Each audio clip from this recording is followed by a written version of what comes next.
Welcome, citizens of the Grateful Nation. Another great episode here for you on the I'm Doing Great podcast.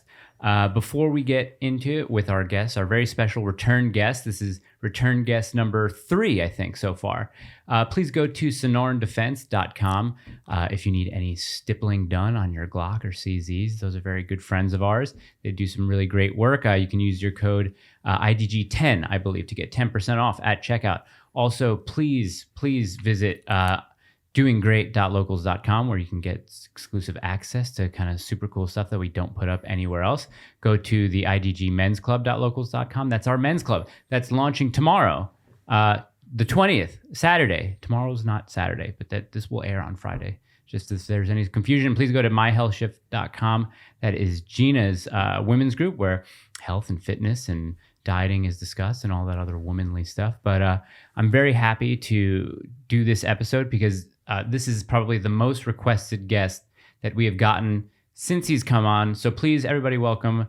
Oh, and before I forget, Gina is not here. She's on vacation, but she's coming back. She'll be on the next episode. Please welcome Jay Dyer to the show. Thanks, Mike.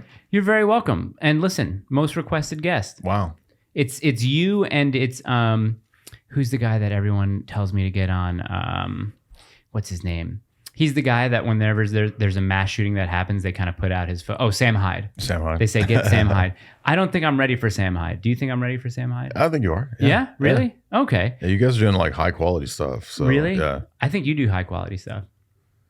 Well, it's high quality, but it's low quality in appearance, right? So I was telling Jamie, like we've been doing content over form, like 90% content, 10% form. So maybe we need to flip it and do more. Lo-fi, high quality. Yeah. You think? Do you like the late night setup that I think? I really like y'all setup. I really do. I think it changes every 2 or 3 episodes. I think people get very frustrated after a while. It looks better. I like the lights.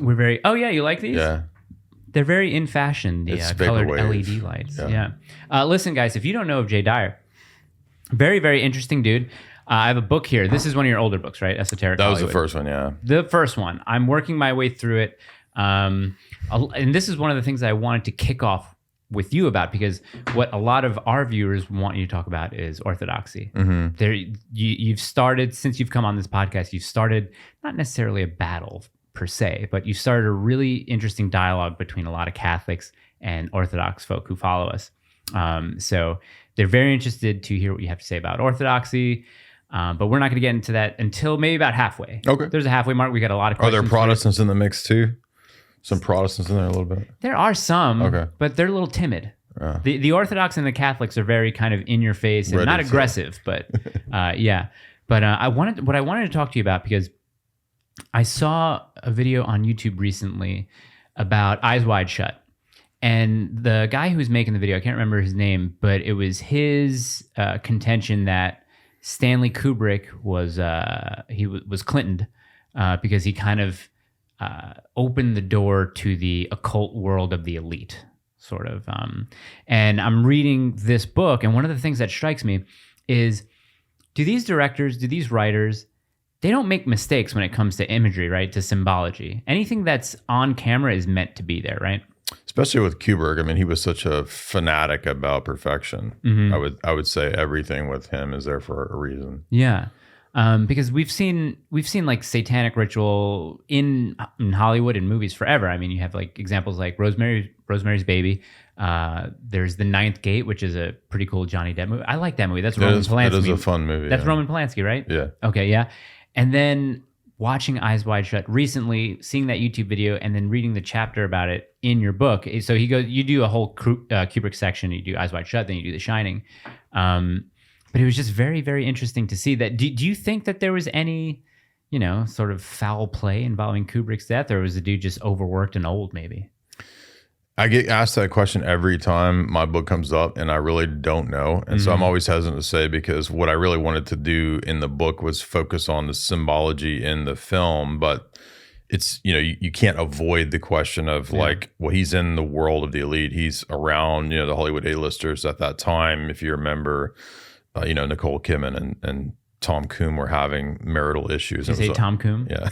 I'm in this habit of calling him Tom Coom. Where does that come from? It's just a joke. Like, the I don't even know where it came from. It was like a live stream, but you know, like Coomer, right? Like, yeah. Okay. Sure. So, Top Coombs, I don't know. Because of Quentin Tarantino's analysis of Eyes Wide Shut. Of Top Gun. He has a funny like comedic analysis of Top Gun. A real one. And that spawned, Well, it's in a movie where it's a joke, and then it spawned the Tom Coom joke or Top Coom. Anyway, it's dumb. But look up Quentin Tarantino on Top Gun. You'll see what I mean. But so I think in the case of Kubrick, though, he probably saw that world from the inside. He had probably for a long time worked with the system, like to get access to certain lenses that the establishment has, like $1 million Zeiss lens that he got access to when he did, I think, Barry Lyndon. So my view is that, and I've talked a little bit to his daughter, Vivian. We've had Telegram messages back and forth. I think that he probably legitimately was anti-establishment, worked with the establishment, and then kind of went too far in what he put out in the movie. Sure. So I think it's very plausible, but I don't know for sure.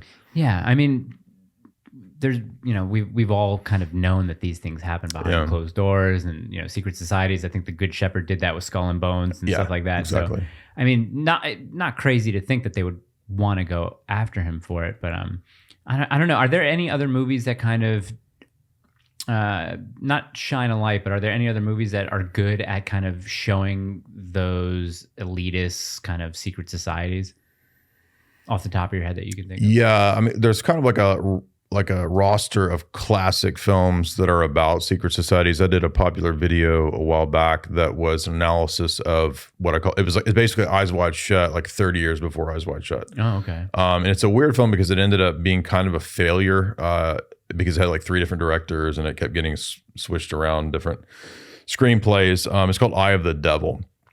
And it's really similar to Eyes Wide Shut in the sense of you have this aristocrat that sort of hides away in this French village, and he basically runs the whole village. He owns it, and the Roman Catholicism or the ritualism of the film is a cover for a kind of inner ancient pagan Gnostic Luciferian tradition where they sacrifice humans under the guise of the Roman Catholic Church in the village.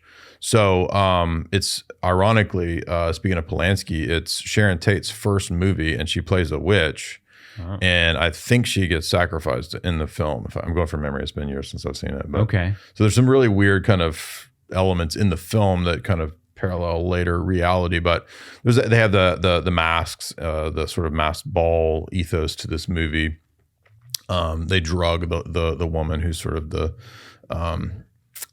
one who's going to be the sacrifice. And it ends up being something that's an inner bloodline elite type of thing. So that's a classic from the 60s I would recommend.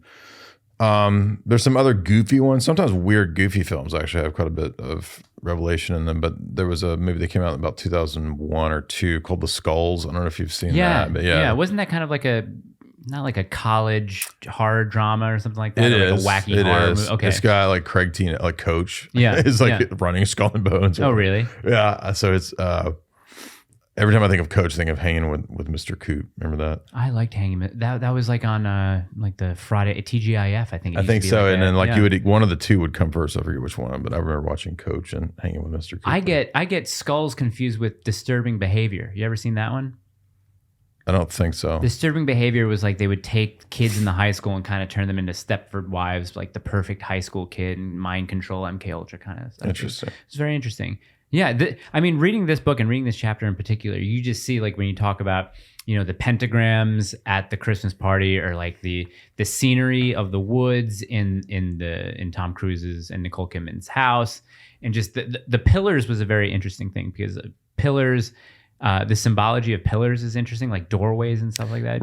You talked about a little bit. Well, there's a lot of the ideas of Jachin and Boaz, which are kind of classic Masonic symbols of the entrance into either another dimension or it's heaven passing the doorway going to earth. That's actually in the Orthodox symbology of the church too. Okay. So like when you come from outside and then you pass the threshold, like you're stepping into heaven or to the house of God or whatever. That's in a lot of pagan religions too, where you cross it's called crossing the threshold. But yeah, specifically there's a lot of not just the gateway symbolism of the pillars, but there's also symbolism that relates to the garden. And even though we focus a lot, not you, but we in general focus a lot on kind of the sex cult stuff and the conspiracy things that relate to Eyes Wide Shut, actually it has a big Freudian element to it. Okay. So because it was a novel written by a guy named Arthur Schnitzler, and I think Austrian, he was kind of influenced by these symbols of, or the Jungian and Jung psychoanalysis type stuff at the time, and I think Freudism was in vogue at that time. So the garden symbolism has a lot to do with the story of the sexuality in the film, because she has these dreams, right, where it's like, and it just happens to kind of mess with his mind, right? It's like a mind F for Tom Coombs. Right? But even just even like the framing of that shot in his mind, Kubrick knows I'm going to set it up like this with these columns like this, right? Like it's not an accident that there just happens to be two columns there. Yeah, I mean, if you listen to interviews with him or famous directors, I remember when I first got into this, I would watch Ebert's commentaries on the classics. Like he would always have a full commentary for the whole film of like, what's the William Randolph Hearst movie? I just went blank. Yeah, like I listened to his, like when I first got into film stuff, like I would listen to his commentaries, and because he had an English master's, he would point out some elements of like archetypes and symbolism, but he mainly would focus on kind of the boring technical stuff, which to me is not that interesting for filmmaking. Not knocking people that do editing and filming, but I'm more interested in the religious elements of it. Anyway, so he would often talk about like his penchant for obsession and the details and how everything has to be perfect, and the actors would get really frustrated because he would have them do it like a million times. But yeah, so and especially when you get into The Shining, when we did a episode of a TV show that I did on The Shining, like the guy who was the co-host, Jay Weidner, like his obsession is with Kubrick and The Shining, and he's pretty encyclopedic when it comes to Kubrick's stuff, and so he just went like haywire, like he went off on all the the meaning of this, and the manager is supposed to be JFK. Okay, and, talk to me about that, because I got up to that part of the book, and maybe a couple pages past that, but that was one thing that stuck out to me, and I may have been confused, and I was like, wait a minute, okay, so what the manager in The Shining, when he goes to meet with him, and the manager tells him what the hotel's all about, and also by the way, the last caretaker ended up going nuts, but what's the deal with the manager?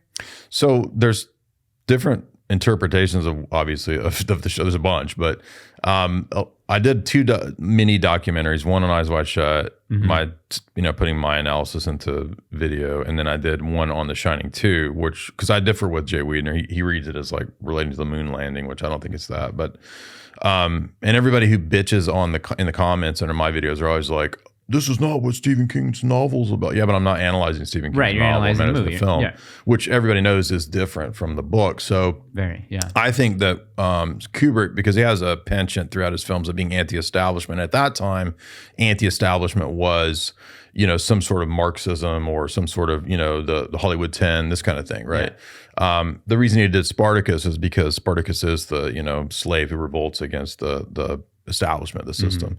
So I think Kubrick saw anything that would critique, like Dr. Strangelove, American imperialism, the military-industrial complex. He saw that as anti-establishment. That's what was viewed as anti-establishment at the time. And so I think that The Shining also has this element where it's a critique of American imperialism. America represents this imperialist power that has, leached off the indigenous peoples, the American Indians. And so it's the hotel is haunted by that. Built on top of an Indian burial ground. Exactly. Right. Oh, and so throughout the film, you'll constantly see references to the Anglo-American Eastern Seaboard elite. Okay. Like when the manager explains, he's got the American flag and he's very JFK in his appearance. And he explains to Jack Nicholson that this hotel in its heyday back in the 1920s was the roaring 20s, stock market boom era where the elites came. All the elites came to this hotel, and it was, he says, the royalty, the bankers, the corporate elite. So I think we're supposed to associate that with America in its prime, its heyday in the 20th century. And then it also is symbolic for America, North America as a country being this sort of haunted place. Oh, interesting. It's one of my favorite Kubrick movies. I Eyes Wide Shut's up there. I like Eyes Wide Shut. Yeah. I also wanted to talk to you about H.P. Lovecraft, because I'm starting to become aware. I haven't read too many of his. I haven't either. Oh, okay, to be honest. But have you seen Color Out of Space? Yeah. It's a Nick Cage I did a video movie. on that. Yeah. Oh, yeah, you did. Okay, yeah. This is everyone. Can we cuss on this or you don't want to cuss? Yeah, you can, of course, yeah. We had 5 fucking alpacas. I love that line. We were just laughing about that. Dude, what I don't understand is great casting in that movie. Like the cast Nick Cage in that is perfect. But H.P. Lovecraft, not consider sci-fi writer. Is he a philosopher? Is he? I mean, do you know a little bit about him? I think he was just a weird incel dude. Like, he could have been. I listened to a podcast the other day that my buddy did. They went super deep into him. Okay, they're into him. One guy's a lit professor, and like he's read all of his stuff, and the stories about him, assuming those stories were legit, were pretty creepy. Like he's like literally like H.P. Creepcraft. Like, is he like Aleister Crowley kind of like? No, just a complete weirdo. Oh, just a weirdo. Yeah, just a really he's not weirdo. alive, right? I mean, no, he's been dead for a while. Yeah. If you haven't seen The Color Out of Space, pay the $5 if it's on Amazon or whatever. It's one of the weirdest movies I've ever seen. It's that I guess the premise of the movie is this family who lives on some farmland, and I guess a meteor it's not an asteroid. A meteor breaks apart, over Earth, and it lands on their land, and weird stuff starts to happen. And I think there's someone from like the Geological Survey that comes to basically see what's going on with this meteor, and then everything starts just going nuts with the animals on the property, with the family itself. There may be a conjoining of bodies in a weird way. That scene, I almost turned it off when I saw that scene happen, but I had to keep watching it because it was just so absurd. But it was really, really interesting. Comment below if you've seen The Color Out of Space. But what's been on your mind since the last time we saw you? I guess since March, really. Well, I was going to comment on that because when you mentioned it, I was like, I need to go back and watch, because I did a video on it when it came out and refresh myself on what was going on in the film. And I'd forgotten that the daughter actually has Crowley's book, really? Book of the Law. So the weird thing about the movie is that you think as you're watching it that the meteor has poisoned this water, this lake out in the middle of nowhere, and it's like, killing crops or whatever. And then weirder and weirder things start happening where it doesn't just, it's not just a ecological horror. It's actually that metaphysics itself is messing up. Like people's senses are getting flipped. One person can smell something, like what's that smell? And he keeps bitching about something stinking, and then other people start molding into other people, right? So basically the metaphysical structure of reality itself is messing up. And that's the neat part about that story, is that it's a horror movie where it's not this entity or that thing. It's like, what if reality itself just started like going nuts, or just started melting or whatever? So colors flipped into the opposite of themselves. So that I liked about it, and I see it as relevant for now because what they do, what the establishment is doing with things like GMOs and the experiments on us is reminiscent of this, this entity from beyond, that just sort of inverts everything and turns it into the opposite of itself. Yeah. And just like having the Crowley books, going back to Eyes Wide Shut, I think when he visits the prostitute, she has a bunch of those psychology books and stuff like that. Does she have a lot of Freud on there? Does she have any magic She has a there? Carl Jung book and masks, and she has the mask because the whole thing is about masks in society. So there's an existentialist element to it, I think. But no, I think if I recall, she just has Carl Jung and like a bunch of psychology, because she's a prostitute who's studying psychology at the local college or whatever. But what I think we're supposed to think is that she's in the cult. Nicole Kidman is in the cult too, I think. Oh, really? Yeah. Well, that's what she has. That's why she has those dreams. So there was. I think one of your ideas was that she is allowed to be influenced by the cult, right? Yeah. It's a very weird movie. With those movies, you tend to just keep on going back because there are things you missed, things you saw, things that you heard, and then you're going back. I don't know. I tend to get like. That's why I like a movie like Top Gun. You just watch it. It's fun. You move on. Yeah. That's why it's just writing a screenplay like I've been doing for the last year. I'm like, do I have to go super into somebody's history as far as this character's history, where I have to, be so precise with things that are in the background? You know what I mean? Like, do I have to do that? And I guess if I was Kubrick, the answer would be yeah. But well, I just bought a bunch of Tolkien's other stuff that I didn't have, and it's so detailed, and it goes into like, he'll spend, pages describing every little detail of the landscape of some, fairyland in the first age or whatever. And I'm just thinking how different that is from the way stories operate now. You get this sort of, everything has to be kind of packaged tweet style into a summary. So I can imagine if you're doing a screenplay, I would imagine that's kind of a struggle to deal with in terms of how you would. Yeah, a book is probably better for that, or suited for that. I mean, the guy created a whole language or multiple languages. I mean, it's kind of interesting. But anyway, has anything been on your mind? You had an event that I went to a couple weeks ago. Talk about that. Sure. Yeah. I mean, we wanted to experiment with doing live events. Actually, Sam Tripoli was the one that taught me into doing it. I was always skeptical. I was like, that's not going to do anything. He was like, no, don't do it, don't. In his typical Sam Tripoli voice. And so he was like, dude, 80-20. Just get 80-20 for any place and do it, and you'll come out good. So we tried it. It was great. We had 120 people-ish come up, maybe a little more. It was a bad venue, but it was the only venue I could get. Yeah. And it was hot, sweaty. It was hot. It was like a burrito in there. I brought my water with me. I think I was the only person that had water. I was keeping it. I wasn't sharing it. I didn't know who they were. I told the dude at the beginning, I was like, that runs the space. I was like, can we turn the air on? He's like, what air? It'll freeze. I was like, so if we turn the air on, it'll freeze. He means like the air conditioner. Right, yeah. I was like, not like it so would you be just cold don't in have here. air conditioning. Yeah, great. Yeah. Oh, that was fun. A lot of great impressions. Thank you. You. Yeah, that was iffy. That was, when I tried out I used to do stand up. It wasn't the scene for me. Okay. And plus I'm not a huge fan of stand up. I like skits and, Sam Hyde style stuff over like, the classic standing there doing stand-up. Yeah, that could be, a lot of people could not get that. Yeah.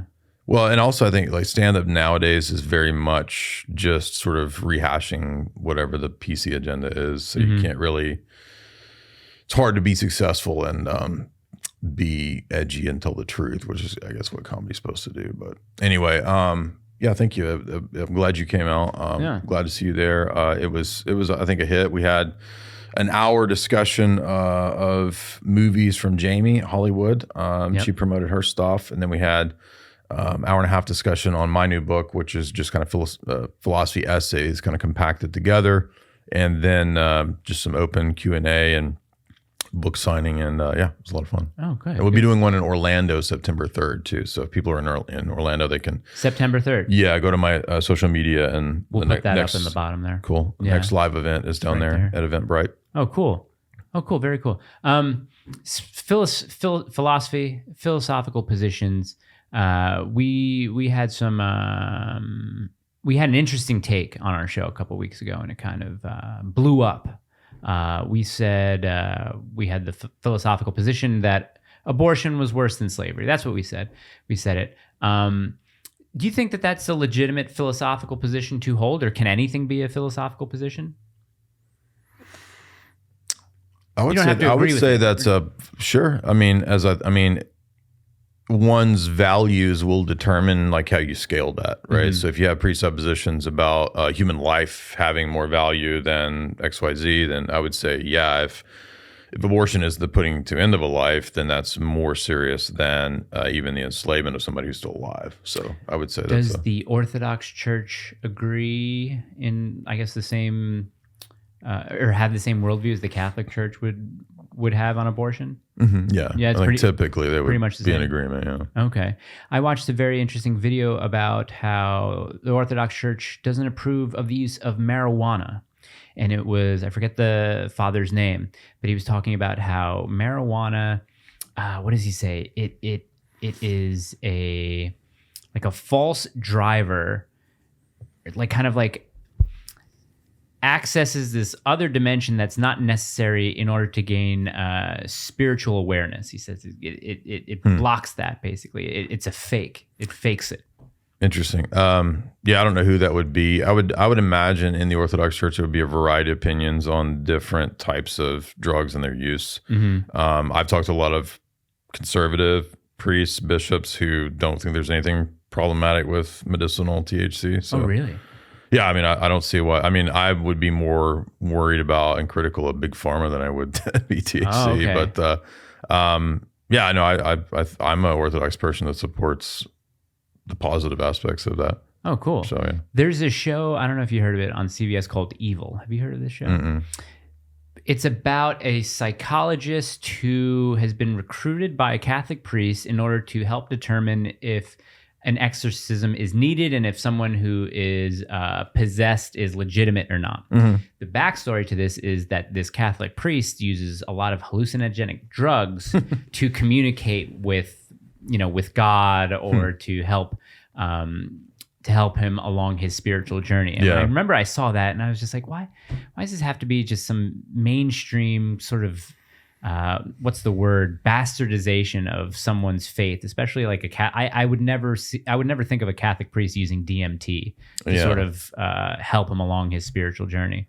Yeah, that's odd. I mean, I think that's been pushed for a long time intentionally. I mean, I'm not a puritanical sort of person that outright thinks that everything is necessarily bad. I think potentially anything can have its positive uses in the right context with the right intention or whatever. But I mean, I would say alcohol is far more of a problem. Yeah. It causes far more problems than THC, marijuana.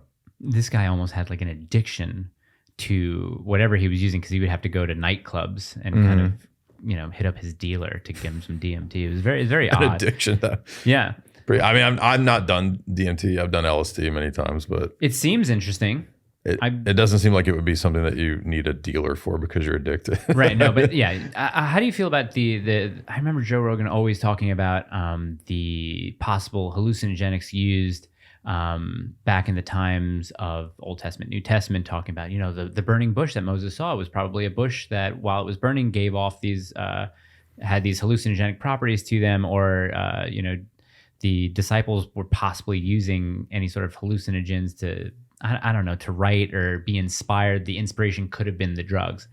No, I don't think that's credible. I mean, I'm familiar with that view. I've read, some theorists that have that view. I think that, to my knowledge, there's not any theological or historical or archaeological evidence that people in, ancient Israel were using hallucinogens. So that would be pure theory and speculation. And also when you look at the holistic context of the scriptures and what they promote, the events of Exodus, when you have the burning bush, or when they're eating the manna in the wilderness, which somebody might say, oh, the manna, that's, shrooms or whatever. No, I just think that there's typological fulfillments, which I wrote about in my new book, where those are intended to point forward to future fulfillments. So they're not ends in themselves. Like the burning bush was not an end in itself. It was actually pointing to the incarnation. The manna in the wilderness is not an end in itself. It wasn't shrooms where they were tripping out. It was pointing to the Eucharist in John 6. So okay. You like the word elucidate? Yeah. I just wanted to tell you. Because I'm a secret Luciferian. Oh boy. Okay. Lucifer. Can we get into some? There are a lot of questions for you. Okay. So we'll just ask questions. I don't care, as long as conversations will stem from them. Sure. As long as it's not going to get me destroyed on the internet or something. No, a lot of people. Oh, speaking. Okay, before we get into the questions, we'll talk on that. But I had a friend, because remember we talked to you about the idea of coming on a panel if we ever did a religious panel for you'd represent the Orthodoxy. And then I asked a buddy of mine, John Doyle, who's, do you know John Doyle? You heard of John Doyle? I know of him. I watched y'all's interview with him. Yeah.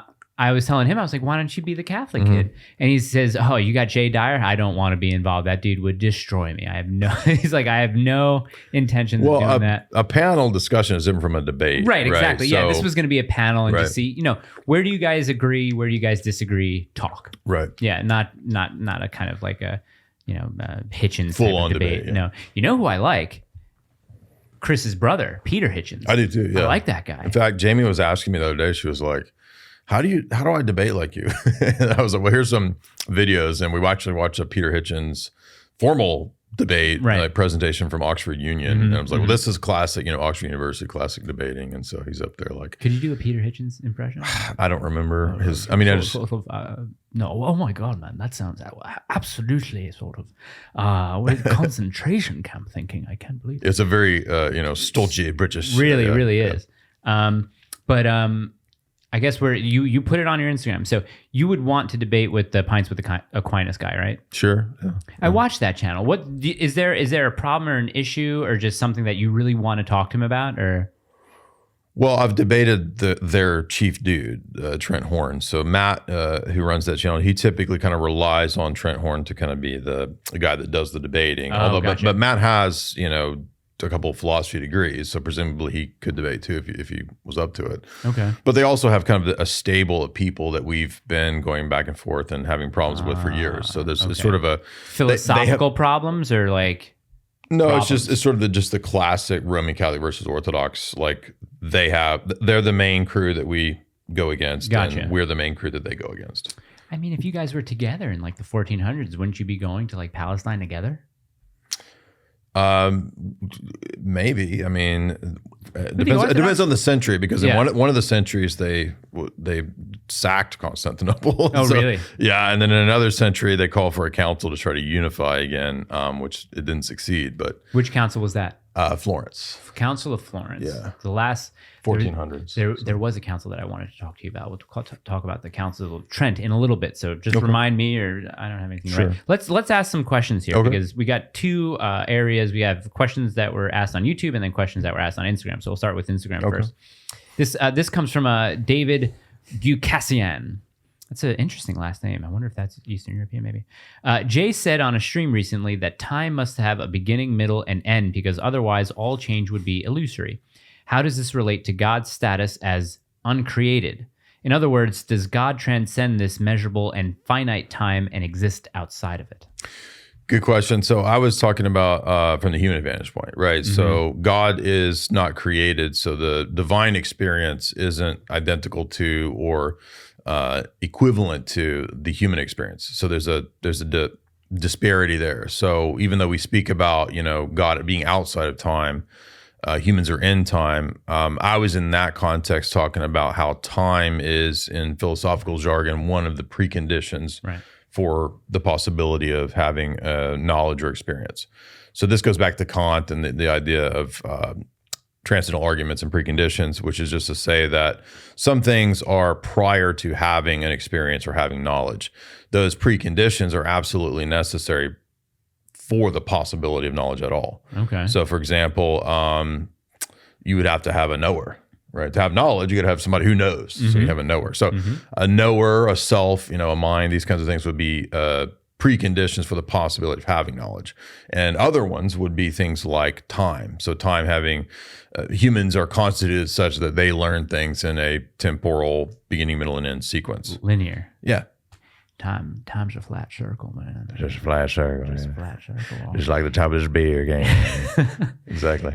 There's a lot of symbolism in that show. Oh, yes. Wow, I did. Go back and talk about that forever. Jeez. Yeah. I did an analysis of season 1 and 2. Season 1 was one of my more popular analyses, and ironically, it's not in either book. But hey, guess what? I like season 2 of True Detective. I did too. Right? Yeah, I'm one of the few people that liked it too. Yeah, I liked it. Not a big deal. I thought the third season was whatever. Yeah, boring. Yeah, well, going back to Matthew's point about it being a flat circle, or even you go to that movie Arrival where we see time linearly or whatever, that's my biggest problem with the idea of God, right? Because if there is a infinite future, then one would say that there would have to be an infinite past, right? So there's always that pointing to the creation, that time began here. But that's not. It's hard to wrap my head around. That's not God time. Has God always existed? Like, actually, Orthodoxy has a philosophy of time. So we actually go into this pretty deep. Father Demetrius Staniloy has a whole long discussion of this in his book, Orthodox Dogmatics. For us, time is a created reality. And it's not God and then time. There's also the aeon, which is a timeless created eternity. Mm-hmm. So we actually think there's a created eternity, which is kind of a weird thing. It is kind of a weird thing to think of, just by definition, a created eternity. Oh, interesting. So let's go back to, because I remember you brought up Protestants. Mm-hmm. I was listening to one of my favorite guys, Cliff Nettle, I think he's probably a big Protestant pastor. But he was talking about the main problems between him and the Catholic Church, Protestants. I think one of them would be the Council of Trent, and I believe that is the transubstantiation, right? Where they talked about that and said, the body and blood of Christ. Why do Protestants? Do you know why Protestants have that issue, especially with the praying to Mary, transubstantiation, with those two things alone? What's their issue with that? The roots of that have to do with Martin Luther and John Calvin determining what they saw as, quote, authentic Christianity from setting themselves off against Rome. Okay. So they basically, in terms of purifying or reforming the church, wanted to go back to what they thought was simple apostolic Christianity, which for them meant basically scaling it down to some form of lowest common denominator. So for them, they thought that the real presence was an irrational doctrine, the idea that Christ would be, in a mystical sense, really there, body, blood, soul, and divinity. That was something that they thought was necessary to kind of chop away to get rid of the, quote, superstition. So they had the reformers at that time had assumptions about what scholarship could do. It's called Renaissance humanism. Well, actually, it's post-Renaissance.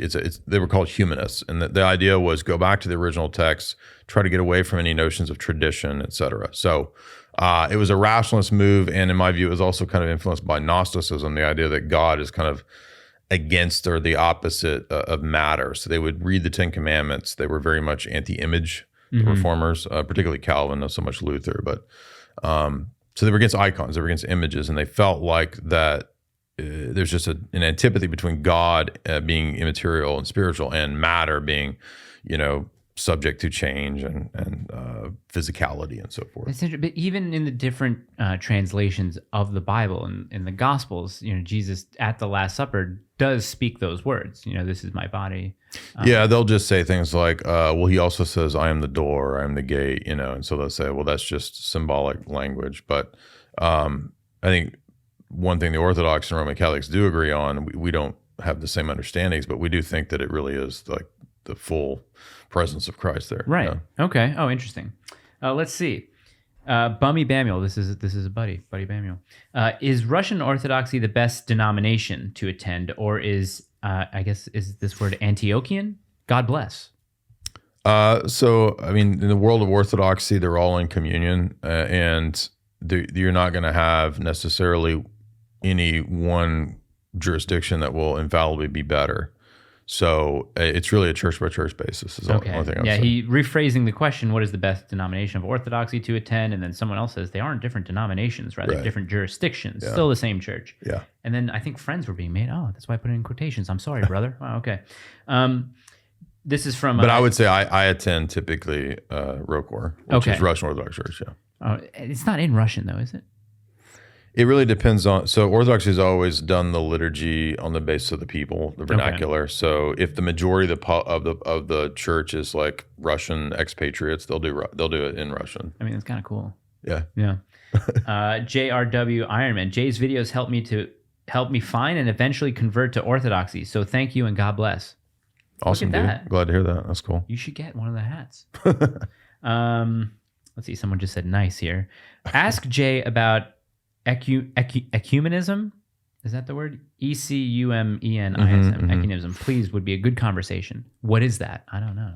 So Ecumenism is a movement that started in maybe the 1890s, early 1900s. There was a Chicago's World's Fair where a certain yogi showed up, and his goal was to unify all the religions of the West. The Beatles guy? I hope the Beatles before that dude. So 100 years before. Gotcha. But one of the same types of like Maharishi Mahesh yogi, right? Sri Ananda, something like that. I forget his name. But anyway, he impressed David Rockefeller. So the daddy of the Rockefellers was really impressed with this dude. And he was like, let me speak to you. So the yogi comes and talks for, I don't know, a day or two to David Rockefeller. And the yogi was under the impression that he had like gotten through to this, hard, cold, $1 zillion businessman and softened his heart up to spirituality or something like that. But in reality, I think it's a lot more cold and calculated. It was more of that he saw that by promoting a unification of religions, this would actually be a huge tool as a power play. Oh, gotcha. And so it's more like from the vantage point of Rockefeller, religion becomes another arm of their power structure. Sure. And so it became a kind of an NGO. Is the way really? he views. So the Ecumenist movement begins there as an idea to unify all the churches and so forth, but not under the Pope, but under like wealthy people's funding. And so they would funnel money to different denominations and so forth. They created World Council of Churches, National Council of Churches as organs of this movement. And then by the 1960s, there's a great book by a lawyer, David Wimhoff, where he basically chronicles how the CIA had really taken the doctrinal warfare program and turned it into a means by which the Roman Catholic Church now would kind of become just another NGO as well. Really? So it becomes an entity of Americanism by the 1960s, yeah. And so the Ecumenist movement is ultimately just that. It's a tool of social engineering. Nefarious tool. That uses religion. Yeah. Oh, okay. Speaking, while you're talking, I'm thinking about that. That church or that room in Rome at the Vatican with the snake eyes. Do you know what I'm talking about? Paul VI audience hall. Yeah. What is that? Is that like, because they talk about constant like It's demonic. I mean, it's an audience imagery. hall that he had built in a very modernist style. Yeah. I don't know if it was intended to be like if it just happened to look like a snake head. I mean, I don't know. But that's the thing. Are these things intentional? You know what I mean? Like, so sometimes I think, but that kind of that one's up for debate. However, the giant ugly Jesus demon Jesus that's flying, like that looks intentionally ugly to me. Like, right. And Paul VI was a pretty scandalous and questionable pope. Okay. So. Paul VI. When was his? Do popes have a reign, or when was his? Yeah, they do actually. Okay, when was his reign? 60s. Okay. Yeah, so the 1960s. Yeah, so John the 23rd calls Vatican II. That's what revolutionizes the Roman Catholic Church. He dies, and then Paul VI concludes Vatican II, and then you have John Paul I, who ends up assassinated. So. Oh, interesting. I have an Islamic friend, and we've been talking a lot because we've been sending memes to each other. And I've said this a couple of times on the show, but I said, wow, Islam, at least, not even liberal Muslims, but conservative Muslims and, Christian or Catholic conservatives seem to have a lot in common, or at least seem to view a lot of things in the same way, especially when it comes to the transing of the kids or things like that, where they would say, oh, no, I don't think so. So I wonder if you've ever thought about how, at least what Islam and Christianity have in common, especially today. I have, because we've done 4 or 5 public debates with pretty prominent imam, right? Muslims. Yeah. So, and they usually try to appeal on the basis of commonalities, but in the end, but the problem is that the things where we differ are so significant that the commonalities kind of pushed downplayed. Yeah, so. well, it's very interesting that, I mean, Jesus is a prophet, right? In Islam, Jesus is a prophet. Correct, right. They just don't believe he's the Son of God. Right. Yeah, that's one of the biggest issues. Let's see here. Is this okay? Corinthians 11:14. This is from Brad J. Nuston. Why can't on Instagram? I mean, your name's in there, but it's J's now. I can pronounce that. But what's with the breaking down of taking all the vowels out? Just spell it out. Corinthians 11:14. Paul says that, quote, long hair shames a man, yet I see many Orthodox priests with long hair. What is your take on that verse? Right. So the context is Paul's talking about effeminacy. He's not talking about long hair itself, because in the Old Testament you have within the law the Nazirite vow, which where you would grow your hair out. So there's nothing inherently wrong with the length of one's hair. The context is in Corinthians, he's talking about the gender distinctions and that men shouldn't be effeminate. It's not that the hair itself is wrong. Christians maybe should have picked up the turban. Grow your hair as long as you want. You just wrap it up. I think that's what they do, right? Or like dreads, like a wook. Oh yeah, that's right. Dread. Oh, my wife was talking to me about what's the Jamaican the religion that the Rastafarians, yeah. Interesting stuff. They're a crazy cult, honestly. Oh really? Yeah. Well, because I had heard. I like the music, but because you hear in Bob Marley songs about Mount Zion, and I'm like, what are they talking about? Mount Zion? Well, he actually went towards the end of his life. Like the story is that he converted to Orthodoxy. Wait, Christian Orthodoxy? Yeah, Bob Marley. Yeah. Whoa. Because the origins of Rast are kind of a weird mix of like Orthodox Christianity, Ethiopian Orthodox Christianity, indigenous religion and then the weird kind of colonial influences at times. Oh, interesting. So they're a really weird mix of stuff. Yeah, so.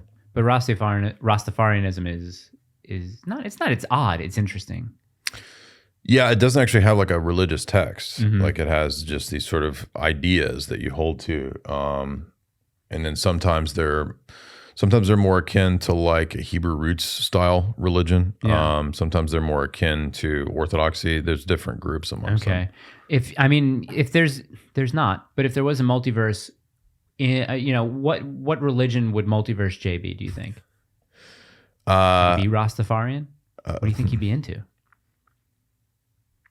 Well, in multiverse, you're everything. So I would be all the religions. Oh, right. There would be a universe where I'm also where I start my own religion. That's like Rasta Catholicism. Oh, wow. So that's cool. Like in the multiverse, it would be all the above. Oh, I like that. There would be a Nick Cage religion where I would be the priest. So. And Nick Cage is the deity. Yeah. Right. Did you see the movie where Nick Cage plays himself? Yes. Was that Unbearable all right? Weight of Massive Talent. Yeah, good? It was funny. Okay, yeah, it was funny. It was a good comedy. Well, I'll watch it. Not a question, but a comment. Way cool. Love Jay's work. Thank you for commenting on that. Thank you, dude. Okay, here's actually something where I guess we can have a fun conversation. This is from, I'm sorry, dude. I'm going to murder your name. Georgi Palavadishvili. Thoughts on Andrew Tate and others like him. Thoughts about this phenomena. Yeah, I was just talking to another buddy of mine the other day about Andrew Tate, and I think he says a lot of wacky stuff to get attention, and he's like a controversial figure. But I think that what he represents is just the popularity of moving over. His popularity is moving over to window back in our direction, like people like me, and because I think a lot of people who go in his direction are going to take the next step, right? Because he's kind of like an overall introduction to red pill ideas on a scale that not many people have been introduced to red pill ideas before. Do you think it's legitimate though?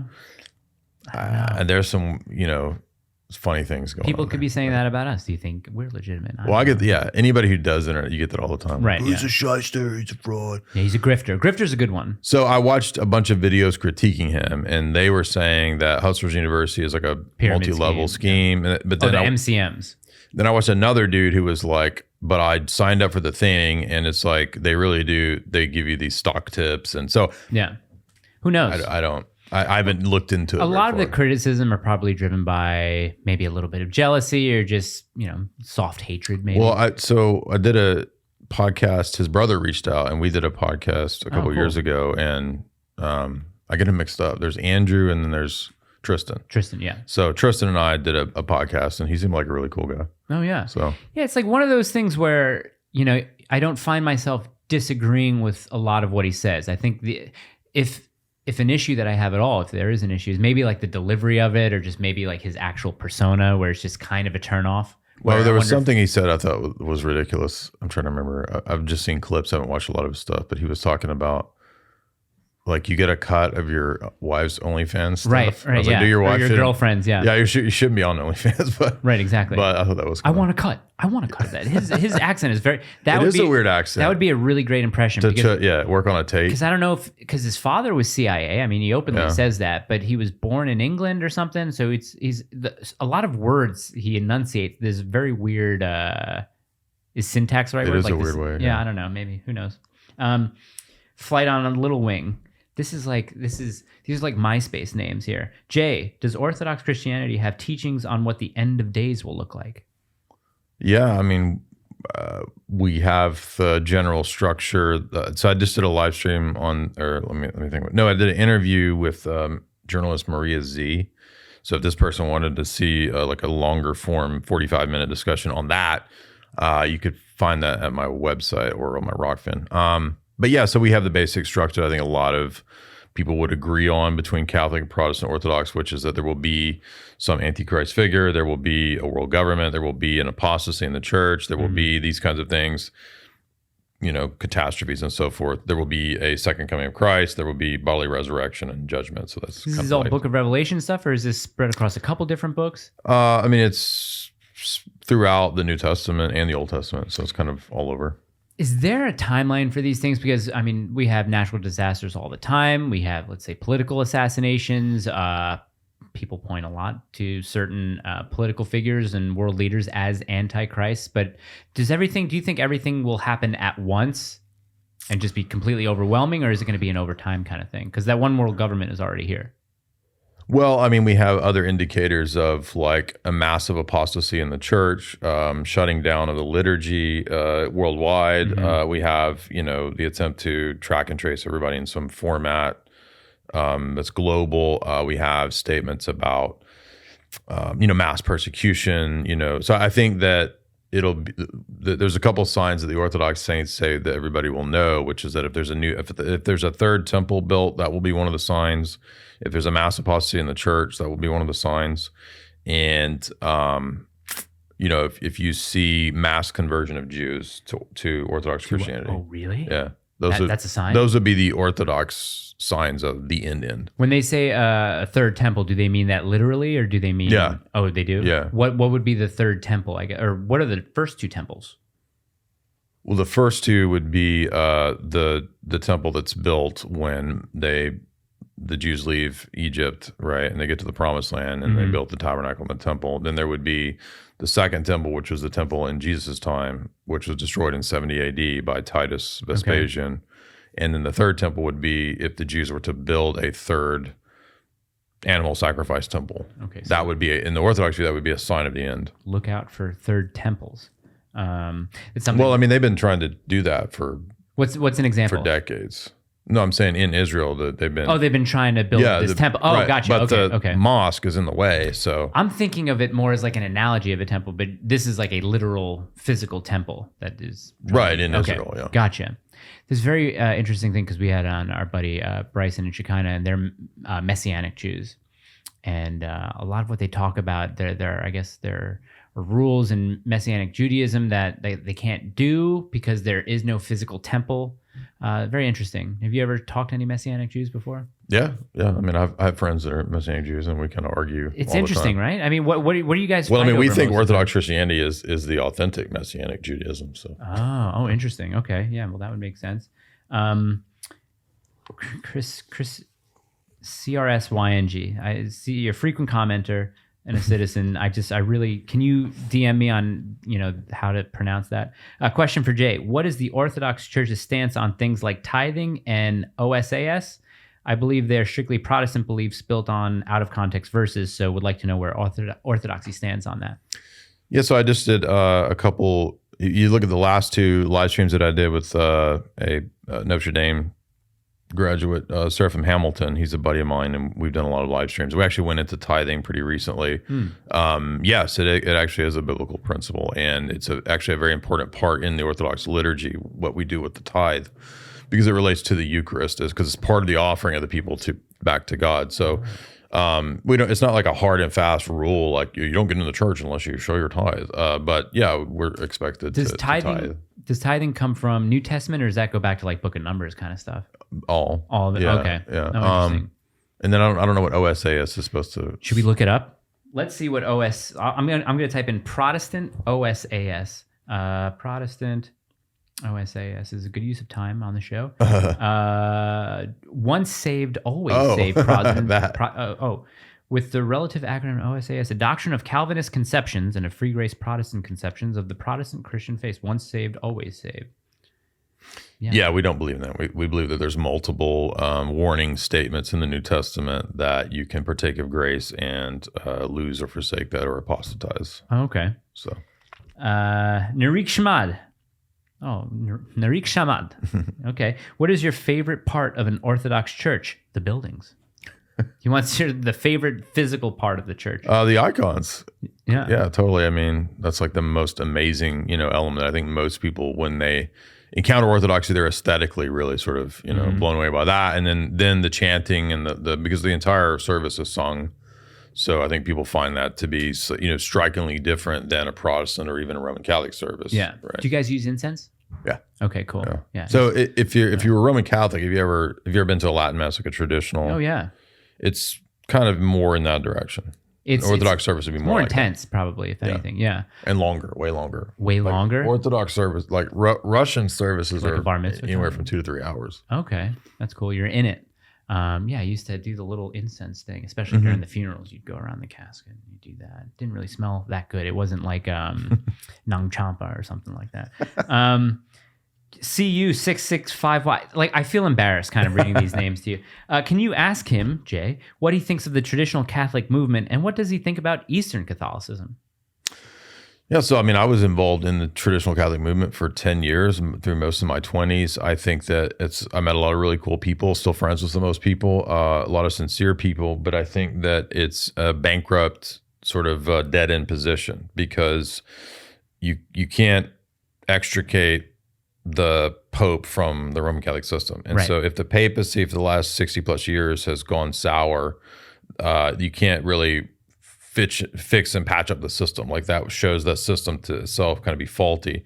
And really for us, it's a vindication of Orthodoxy. So I don't hate Roman Catholics, I don't hate trads. I think that trads are a natural reaction to the liberalism of Second Vatican Council in the last 60 plus years. But it's really just the traditional Catholicism, the journey that the trads are on ends in Orthodoxy, is my view. What is that? What is it in Orthodoxy that kind of prevents a centralized body like the Vatican? Like, what in the Orthodox prevents that?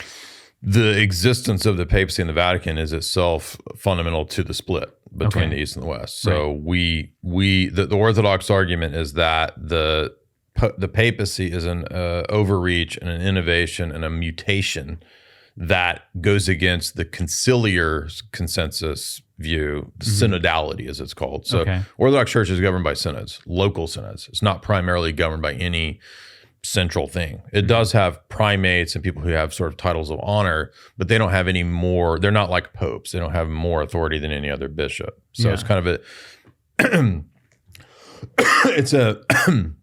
it's a fundamentally decentralized system. Which is what I think a lot of people find that hard to understand. Right. Because they think, well, you've got bishops and you've got a hierarchy. How could it be decentralized? Well, no bishop is above any other bishop. Oh, I see. Can there be any sort of American Revolution, like regarding the Vatican, where it's not retaken or completely abolished or just broken away from, or the Roman Catholic Church kind of is the papacy? Like, I think since Vatican I, and even earlier than that, maybe back to Trent and the councils prior to that, I mean, since the early Middle Ages, 1100s, 1200s, the Roman Catholic Church has pretty much hinged everything on the papacy, the Roman See. So, it stands or falls with whether the Roman See defects or whether it's indefectible. And we would argue that it defected a long time ago, but we would argue that it's even more clearly a defection in the last 60 years. So, no, I don't think you could have Catholicism without the papacy. But we think the Orthodox Catholic Church is the Catholic Church. It's the authentic Catholic Church. Right. Okay. Yeah, good. Okay, good answer. I like that. I hope Q665Y enjoys that. A couple of things before we get back into the questions. Do you like my t-shirt? I do. That's funny. Ted Kaczynski. That's it's Ted the Smiths. There, It says louder than bombs on here. Kind of funny. I like Ted K. Will that get me kicked off of YouTube? I don't think so. I think a lot of people sympathize with his to manifesto and whatnot. We have merch coming out soon, and I wanted to put a picture of a young Ted Kaczynski, but my wife was like, no one will know who that is. I said, not if I put his name underneath it. Like, this is Ted Kaczynski. Everybody in high school used to make fun of me because they would call me Ted because somebody found a high school picture of Ted Kaczynski. Yeah. And it looked like me in high school. Oh, really? So they would like put the pictures up everywhere. Did you look like a young Ian Curtis? Is that somebody from the Smiths? Joy Division. Okay, sorry. I know Morrissey from the Smiths, but is Morrissey who did based? I look like? Is he what? Is he based, Morrissey? Not on diet, but in other areas he kind of is. Right, yeah. Okay, and asexual. It's a weird guy. Yeah. Very interesting, though. Apart from Ted K, Morrissey, Ian Curtis, before we get back into the questions, you had one part of the Eyes Wide Shut section, going back to this book because I just thought of it. Tom Cruise was doing like this, the Messianic thing. And then when you go all over the internet, there's like the this thing, the Illuminati, and the hands and the Messianic stuff. Do you think, now, is that just, he's about to do something and he screen grab, got it, Mason? Or was he directed like, hey, do your hand like this? I mean, so in that scene, he's upset because he's seen the mask on the pillow, I think is that scene. And so this is a Masonic pose. So I don't know for sure if he was doing that. Yeah. And so that's an interpretation. It's a possibility. This actually is, when people do this, now Jay-Z might be doing it because he thinks that it's fun and cool. However, there's evidence that Jay-Z and Beyonce do study ritual magic. Right. And I've seen a lot of people doing this. No one just does this. This is the triangle manifestation in different occult traditions. So I'm not saying it actually does anything, but they believe that it does, right? Yeah. So in the same way, I don't know if Tom Cruise is interested in Freemasonry or he may be in something else. Can he if he's a Scientologist? Exactly. That's a good question. But I think you could be a Scientologist and be in the OTO. You could be a Crowleyan because L. Ron Hubbard comes out of the OTO. Oh, did he really? Yeah. Okay, that's interesting. Yeah. Horrible writer. Yeah. I heard he just, no first drafts. Write it, put it out. One of the first movies I ever walked out of was Battlefield Earth. I think a lot of people did. Yeah. I think you're right. Well, that's what I think he's credited with being the author with the most published books, just because he never did drafts. He just wrote and put it right Supposedly out. He would have like a jug of coffee and he would go in a room with a typewriter and he would just like jug the coffee and yeah. I mean, I'm off caffeine now. The Dr. Charlie. Okay. So this is from Joe Rose 99. I had to Joe Rose 99. I had to make sure that I was clear with the asking the questions because she starts out. So Orthodox believe the following things. Then she corrected herself. Do they believe the following things? Mary is holy. Yeah, we think she's the spotless virgin. Okay, yes. Cool. Number 2, that baptism saves you from your sins. Baptism is the beginning of salvation, yes. The beginning, right. Yeah, not necessarily get baptized, you're instantly saved. Yeah. That's an interesting too. Cliff was talking about, someone asked him a question saying, I've been a practicing Christian my whole life. I've repented for sins. I've accepted Jesus into my life. I'm pretty sure I'll get into heaven. Why is it that, let's say, a convicted rapist, pedophile, murderer can accept Jesus, in the last 5 minutes of his life on his deathbed and enter the kingdom of heaven? He goes, oh, no. He goes back into scripture. I can't remember what it is, but he says, you don't just get like this easy pass of just saying, oh, I believe in Jesus. I've given my life to him, knowing or just wanting to get into heaven. Right. Yeah, and so it's interesting that she says, does baptism automatically save you, or does it? No, not without repentance. Right, exactly. So, yeah. Oh, interesting. And then another question was asked, what about a baby who's baptized and then dies the next day? We think that does save. Right. Yeah. Okay. What about an unbaptized baby?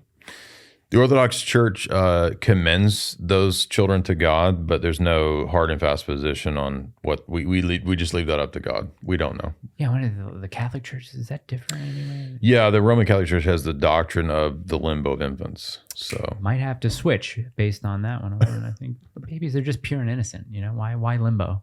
That's another thing. That's an Orthodox doctrine, is that even though we baptize infants, we don't think they have actual sins. We do think they're innocent. Right. Okay. So. I like that. Another point for the Orthodoxy. Communion is the bread and wine becoming the body and blood of Jesus. I think we talked about that. Right. That confession can only be to a priest.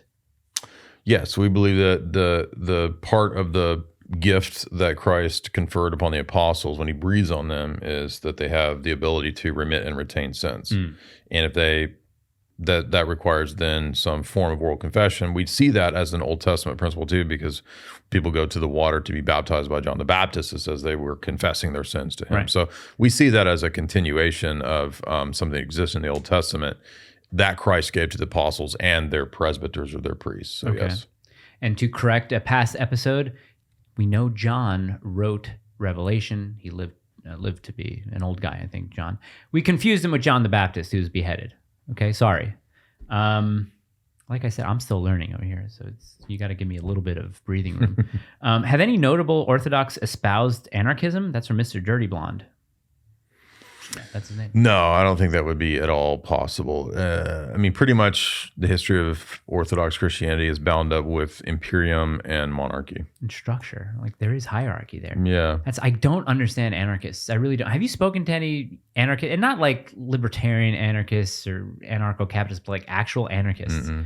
It's tough to find them, right? Mm-hmm. It's almost like moral relativism. Like, you can't live that out, right? Exactly. Yeah. There's always going to be a natural hierarchy. I don't know. Yeah. Okay, anyway.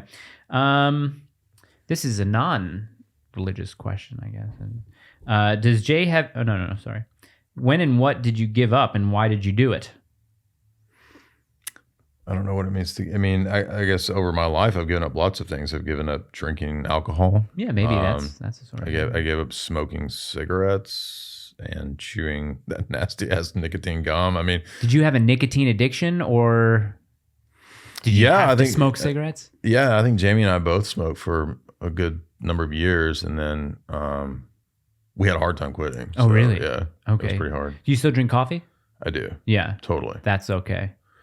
Well, I mean, I don't think they're inherently evil. No. I'm saying, like, so that's okay. You don't have a sort of, I mean, because the argument could be made. I probably should. Right. The argument could be made. Caffeine could be just as bad for you as nicotine. Who knows? Maybe. I mean, I get angry and like, I probably argue when I'm drinking coffee more with her. Okay. So she probably wants me to quit coffee. Oh, I gotcha. My wife has a hard time believing that I used to smoke cigarettes just because I thought it looked cool. It was my genuine position. I thought I looked cooler when I smoked, so that's why I did it. I think, yeah. It's one of my favorite things to do, and I never had this problem. I could quit anytime I wanted. I didn't need the nicotine there, but it was just something to do out of boredom. Yeah. Like, in a casino. Well, having smoke blowing out of your mouth is pretty cool. I mean, it looks cool. It does. I don't do the vape, though. Oh. That's weird to me. It is weird. We did it for a while to try to quit, and then we moved to the nicotine gum, and then we quit. You got a cigarette, you feel like James Dean or something, or Steve McQueen. It feels cool. Right. You're chain smoking cigarettes while playing blackjack. On the golf course, you got a cigarette. You're just walking. It's nice, man. I don't know what it is. You smoke a cigarette. Okay. Does Jay have any new impressions he's been working on that he can share? Mr. Dirty Blood. Thank you for this question, because I'm wanting to know as well. Oh, so I wrote down some that I forgot to do. Are those the ones that are highlighted? Some of the ones, yeah. So I got the document. Jamie was like, "You didn't do Dr. Phil at your event." Well, I forgot to do Dr. Phil, but Dr. Phil can be here if you need him. You could do the What Is a Woman, Dr. Phil, and what's his name, Matt. Who did the What Is a Woman? Matt Walsh. Matt Walsh. Yeah. No, wait. What you're saying? What you're saying is you don't think he's a woman? Okay. I like Dr. Phil. Nathaniel Witwicky. Oh, yeah. Optimus Prime. Did he die? In the movie, yes. No, the real guy. The guy who did the voice. I don't know. Okay. I was like, yeah, Optimus Prime sacrificed himself for the good of humanity, if you remember. Yeah. Who else was... I can't read that. Oh, Keanu. I do a decent Keanu. Yeah? Whoa. Okay. Just good. The whoa. Just the whoa? Good enough. We do a little more, but we watched recently Bram Stoker's Dracula because someone was talking about how crazy of a movie it is. Crazy, so we started watching it, and I'm just saying to myself, it wasn't a prominent. Didn't Francis Ford Coppola do that? Yeah, he did. Why did he cast Keanu Reeves? We were actually talking about that the other day. That like how did he get so many of those giant roles in the 90s? Because Keanu? Yeah, because Nick Cage was Francis Ford's nephew, right? Like that explains that. Right. Keanu Reeves, maybe. Well, we found there's an old River's Edge, old art house film that he was in when he was brand new. Okay, and he plays the California surfer dude in that, right, which is kind of who he is. Maybe he was typecast a couple of times, and then I think that they were like, man, that guy plays the archetype of an idiot surfer guy perfectly. So let's cast him. He's great. But then that's just him. What was the line that he yells in Point Break? I am an FBI agent. What? Heat 2's coming out. He's what? Heat 2, the movie Heat. There's a book, Heat 2. Wow, I didn't know that. Look into that. Okay. What else? What else have you got? I mean, some of these are actually old ones I've done. Cobra, I've done that one for forever. Cobra from G.I. Joe. Yeah. Okay. I never watched that one. I get it. But those are the new ones. Okay. We'll stop with that. While we were talking about the end of times, for whatever reason, I was thinking about if the rapture started, what would David Lynch be doing? I don't know why that popped into my head. He's going, oh my God. Well, I would probably be doing my weather reports because for me, all that matters is nude women. You guys got to, if it's obscure to you, just David Lynch, go back and watch. What David Lynch movie would you tell people to start off with? Would you tell them to go start with the first one, Eraserhead, and then just kind of like, Or would you be like, No, go Lost Highway? No. And maybe Blue Velvet. What would you do? Something that had Maybe Easy Dune? more most people don't like Dune. I would say something with more mainstream appeal, like Wallet of Heart. I think people would find that kind of goofy, and Nick Cage is really funny in that. And the more I watch that one, the more it's a comedy. And I would say then watch Twin Peaks, because it's also really funny. Yeah, Twin Peaks. Yeah, okay. Because people forget David Lynch. He has a lot of really funny stuff. Like there's hilarious moments in Twin Peaks. I think we talked about that. Like, who was the head at ABC that allowed that? That would never go. No, right? Isn't that weird? Pull that closer to you. Maybe just pull the mic a little bit closer. Yeah. Oh my gosh, Josh, what's with all the kissing statues and stuff in the Orthodox Church, and how is that not idolatry? Orthodox churches don't have statues, so they don't know what they're talking about. Oh my gosh, Josh, you've been called We have on icons, wrong. so he probably assumes that Roman Catholics are the same as Wait, there are no physical statues in the Orthodox churches? Oh. No, there might be some exceptions where like they put a piece of art, but for us, you don't use statues in the liturgy. There's no statues. Right, okay. It can only be icons. Does Orthodoxy have, because I remember this growing up, Stations of the Cross? No, that's a Latin devotion that began, I think, around the time of Francis. Okay. Yeah. In the Middle Ages. Well, wait, hold on. There's a reply, so maybe someone told him that. Let's see. Oh, geez. Okay. As an Orthodox Christian, we don't see it as kissing an icon, wood, paint, metal, or whatever worldly object is used to make said icon.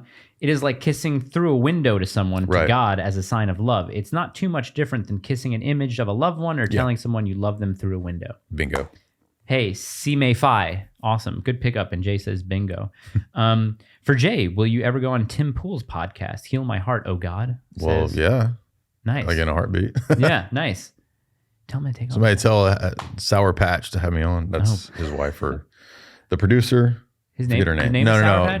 The producer on Instagram. Her handle is Sour Patch. Oh, gotcha. Okay. This is Emily Rose has been asking you like non-Orthodox questions. So, what is one thing a person should experience at least once? Man and woman, different experiences, or the same? What's one experience? What do you think? The rolling waters of Niagara. I feel like I'm kind of bound to say something related to the religious stuff, because that's you don't have to. I mean, I know, but I'm saying, but sometimes I feel like, well, I'm not going to just talk about that, because they might mean it in more like a, I don't know, day-to-day type of thing. Like, what was the question? What's something everybody should do once for a man and for a woman? What is one thing a person should experience at least once? And I guess she goes man and woman, like, should they share the same experience, or should men experience this at least once, and should women experience this once? I don't know. For men, in a practical sense, I would say trying to start a business. Yeah. Something that every man should try and experience, because you learn a lot about life from that.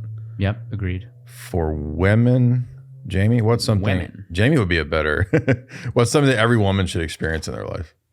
I mean, the go-to would probably be like a childbirth. You experience. Being okay by yourself. Being what? Okay by yourself. Oh, like being confident and cool with like not isolation, just being being comfortable being alone. Okay, yeah, I like that. Thanks, Emily Rose.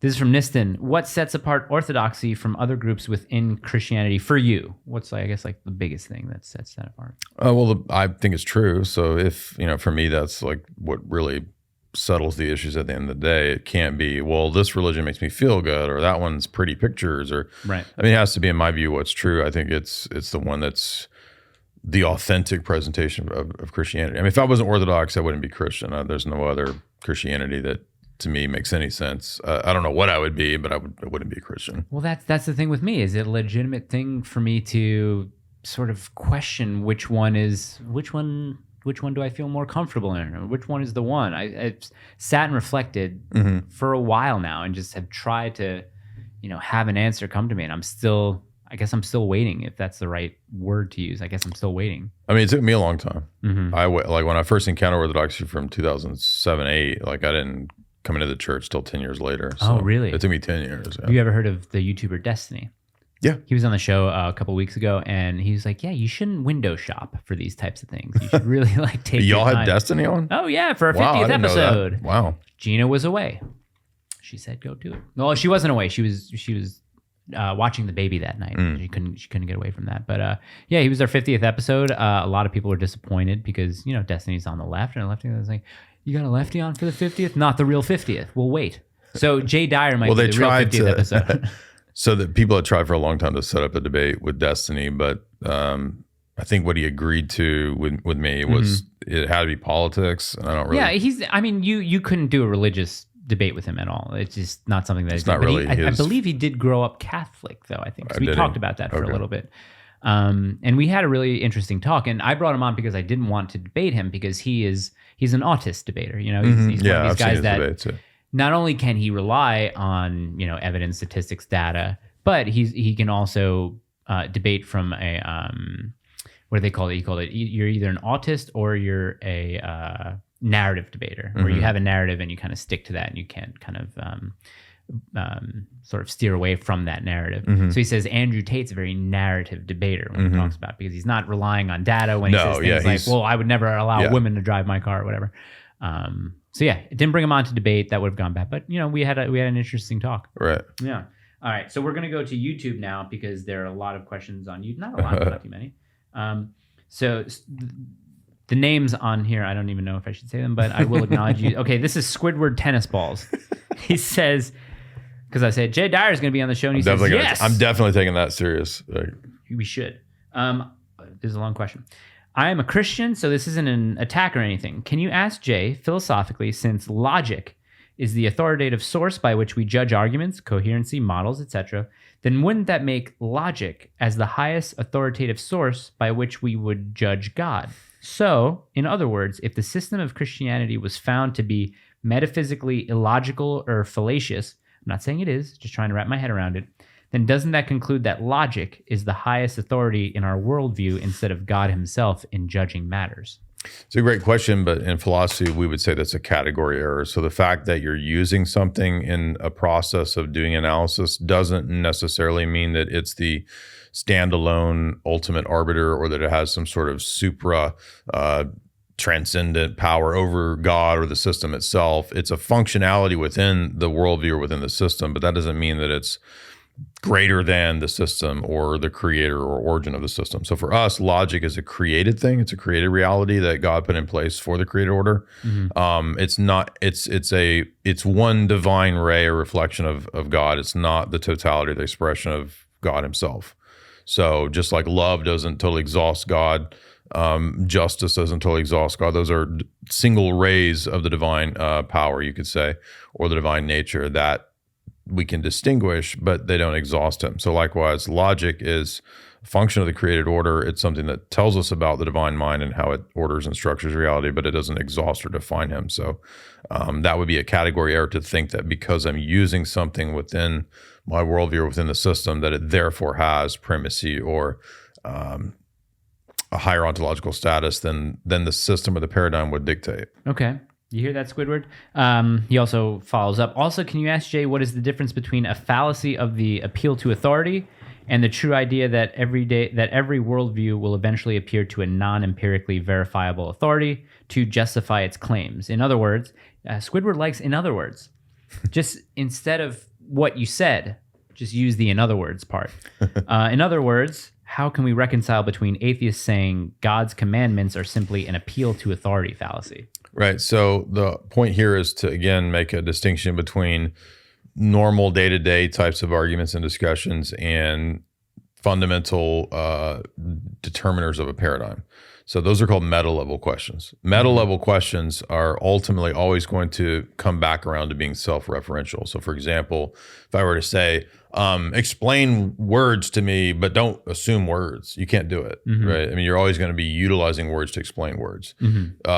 Explain logic to me without assuming logic, right? You can't. Right. So if you were to explain logic, which is if we ask the question, how do we know logic is logical? That would be a meta-logical question. Right. If I were doing a syllogism, right, every man owns a horse. Therefore, that if I was doing a syllogism, that would be different than a higher order question, which is about logic itself. How do we know logic is logical? So that's a meta-logical question. So in the same way, when we ask questions about the paradigm as a whole, we're not going to be able to avoid that circularity. So that's a different order or a different category. So in both of his questions, he has confused categories. Okay, yeah. Squidward, thank you for that. Those were two good questions. But good questions, yes. Yeah.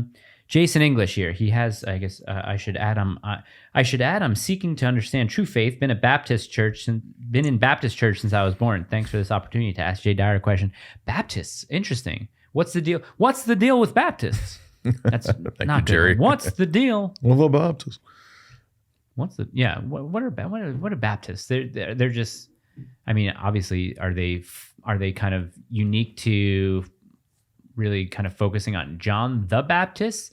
Are baptisms super important to them, or what? Or do they just have fun in the church and sing? No, they don't really relate to John the Baptist per se. Some fundamentalist groups that are kind of out in the middle of nowhere in the country, they would actually say that they go back to John the Baptist. But the majority of Southern Baptists, when you're driving through Tennessee, Nashville, and you see the Baptist church, I mean, they're just kind of a second or third generation Protestant group that disagree with the original reformers and actually come out of Amish and Mennonites. Oh, really? Yeah. I mean, that's their origin. They're not Mennonites so today. Baptists still different from like Pentecostals.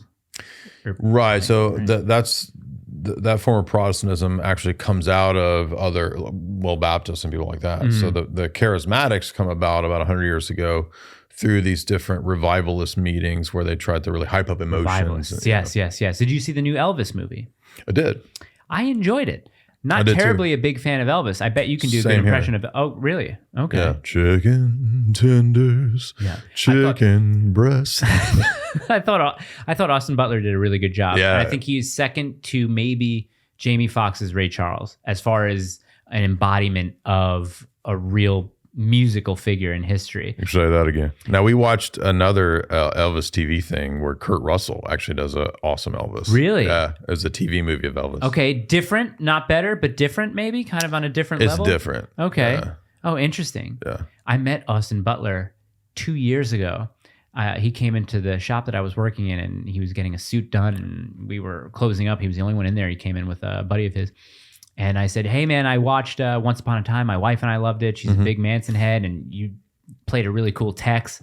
What have you got anything upcoming? He's like, I'm about to play Elvis in a biopic with Tom Hanks. And I was like, what? He's like, yeah, man, Baz Luhrmann. I was like, oh, what?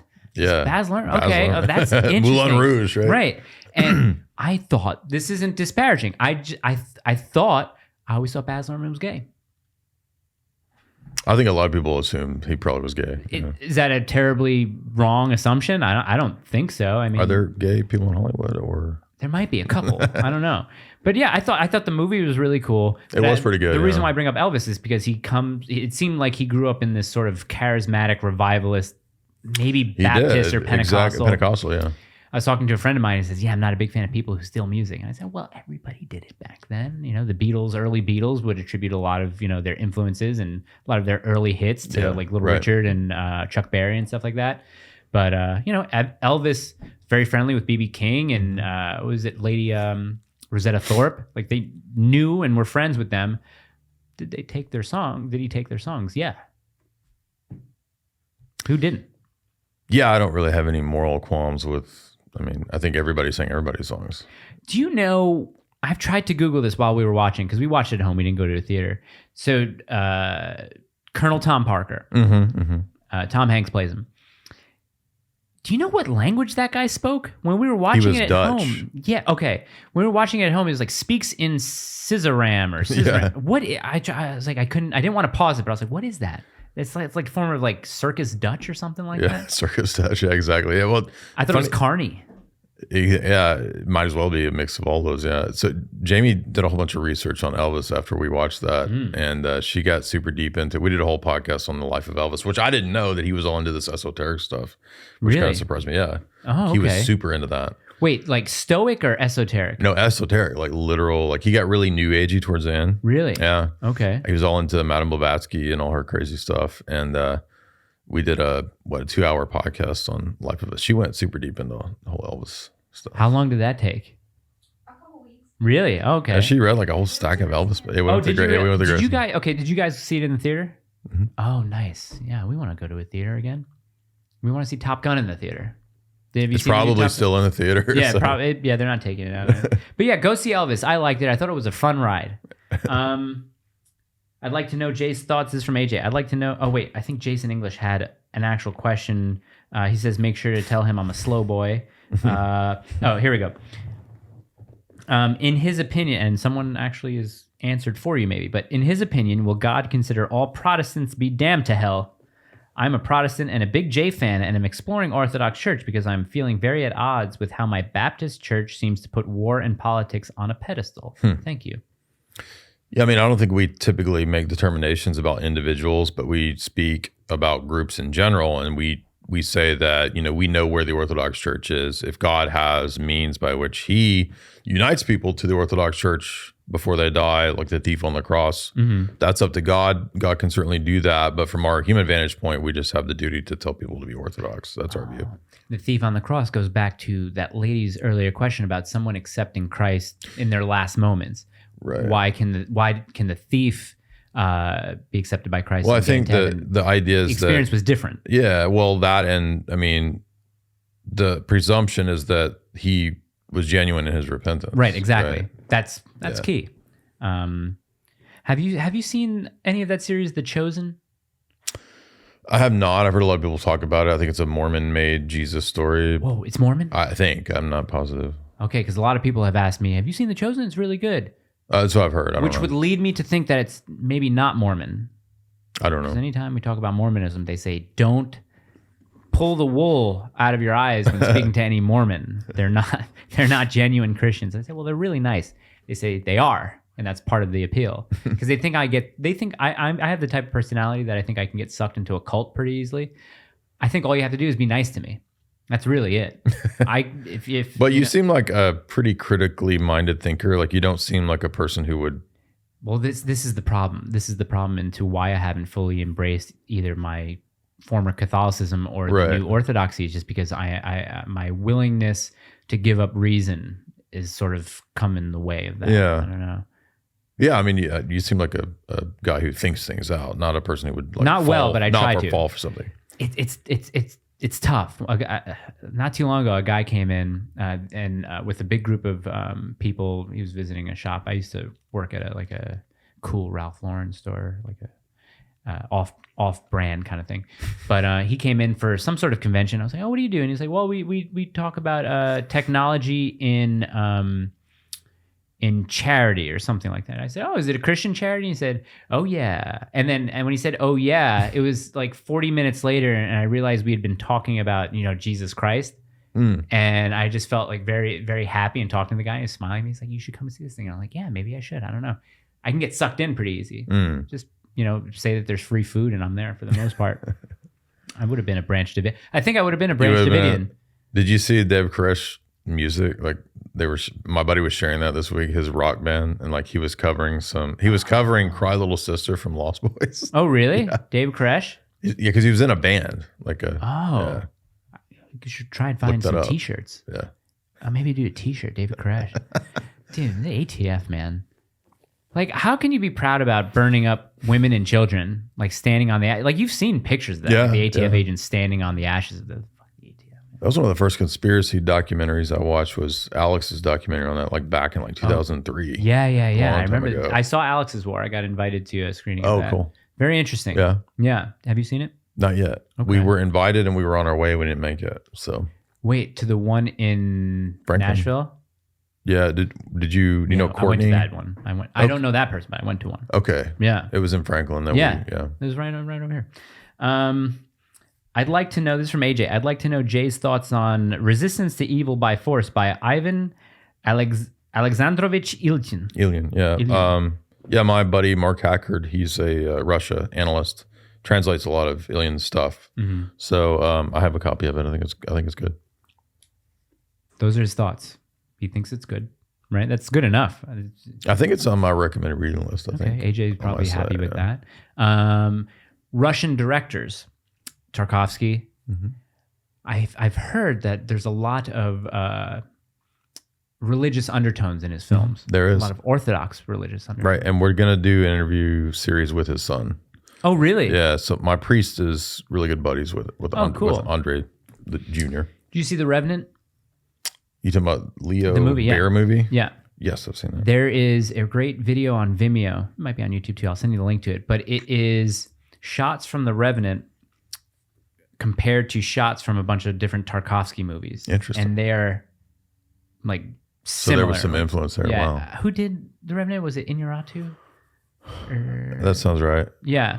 But there's one specific shot that I remember, both of them, of like a bird coming out of a woman's breast kind of thing. Interesting. Tarkovsky. It's very interesting. From Heurisco, are guys like Howard Zinn or Noam Chomsky good sources for understanding history and geopolitics? No, I think they're gatekeepers. The gatekeepers. Yeah.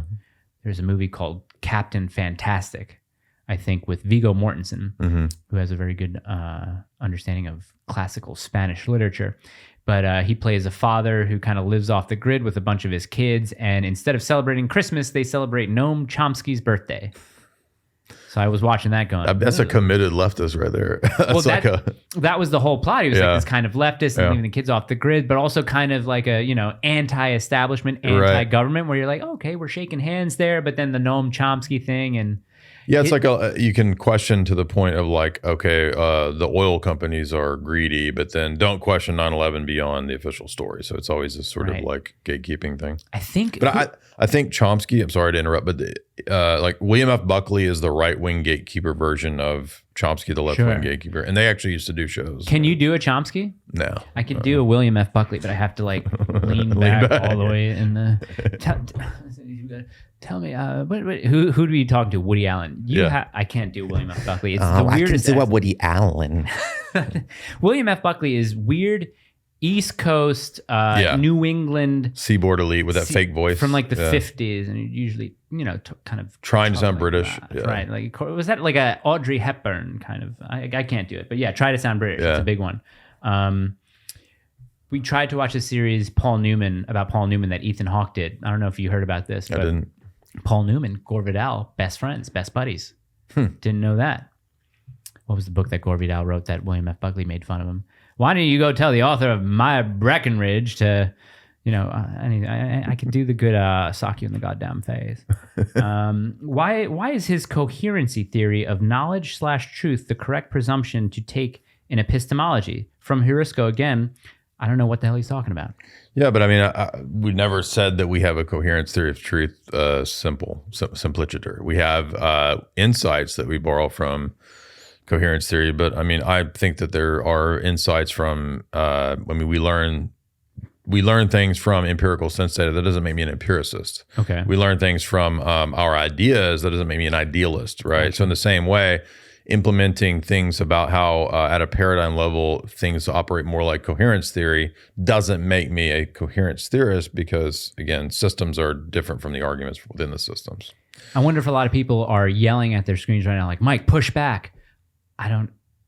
Not well versed. When he says coherence theory, I'm thinking of a movie called Coherence that's really good. Have you heard of it? Yeah, I think so. People at a dinner party? Yes. The thing flies above, and then every time they dimensions get all messed up. Really cool movie. Yeah, it was good. It made me feel uneasy. It did. Yeah, it did me too. This is from Justice White. What is the proper philosophical critique of a dualistic belief system? Does she know what's going on with these questions? Right, you have to, right? Like, she hears me sort of ramble about this stuff all the time. But okay. Sometimes she's interested, and sometimes she's like, I don't know what you're talking about. So I don't know. She is learning logical fallacies. Okay, yeah. Well, there's different ways you could critique a dualist view. You could critique it in a metaphysics perspective, or you could critique it in an epistemology perspective. What would be an example of a dualistic belief system? Descartes, Zoroastrianism. Okay. Those are two systems that would be dualistic. Platonism could be dualistic. So one critique you could do of, say, Platonism or Descartes would be, how do we, if everything is basically two types of things, then what relates the two things? Okay. How do we have, if we exist in the realm of the here and the now, and there's a transcendent realm of forms that's the opposite of us, what bridges that? For Descartes, that's Plato. For Descartes, it would be there's mind and there's body. what bridges these two realms, because he thinks that a man is a mind and a body, right? So how does a mind have access and knowledge of this world that's opposite of mind? And this is a classic problem for philosophers and people who have dualistic views. And so you would just point out that knowledge would become impossible in those systems. The Last Samurai, too many mind. Mind wind, mind earth, mind the sword, too many mind. I mean, Descartes' answer was that the bridge is the pineal gland, which is arbitrary. That's what I was just about to say. It's arbitrary. Like something in the nervous system. I mean, Plato's answer is reincarnation. Okay. So, who said man's most important question is why hasn't he killed himself yet? Was that Kant? Who wrote The Stranger? Camus. Was that Camus' question? Maybe. That's definitely an existentialist. Yeah. That's well, because I was that's watching their thing, is that kind of stuff. They were obsessed with suicide. That's the thing. I think any true atheist would be not. Well, that's why there's value in the existentialists, because the existentialists, even though I don't agree with their system, like they raise really good questions. Like, well, if atheism and nihilism is true, why wouldn't we, commit suicide? Why not do it to show our freedom? Right. According to them. Right. But then they're asking the question, so they're still here. So what's keeping them exactly here? That's the retort, isn't it? What's keeping you here? Well, I love my mom. Okay. Jason English, make sure to tell you, slow boy. Here us go. This guy likes you, man. Will he ever do a film analysis of Pink Floyd's The Wall? Interesting. I never thought about that. It probably would have quite a few interesting. I haven't watched it since I was 18, tripping acid with my buddies, so I don't even remember. Yeah. I mean, I remember hammers walking like stormtroopers, and I remember him shaving his nipples off. Okay. Those are the things that I remember, but yeah. I mean, I'm sure there's symbolic elements. Is there a film analysis on the way that's coming up? Or do you have one that you want to do? No, I just did a bunch of spy films. So I was going through like Cold War realities and Cold War films. Oh, that was the last one I did. What? Yeah, we're gonna Westworld. Yeah, right, I did a chapter in the book on Westworld, but we're thinking about doing the rest of the series because it ended. That was a book first, or was it that movie first with Yul Brynner? It's Michael Crichton's book that he made into. Crichton. He did and there's two old ones in the TV series. Was Michael Crichton a science fiction writer? Like to his core, he'd be a science fiction writer, right? Jurassic Park. Yeah. Michael Crichton. Then you've got who wrote A State of Fear? Oh God. Did Michael Crichton write that one too? He may have. Sorry.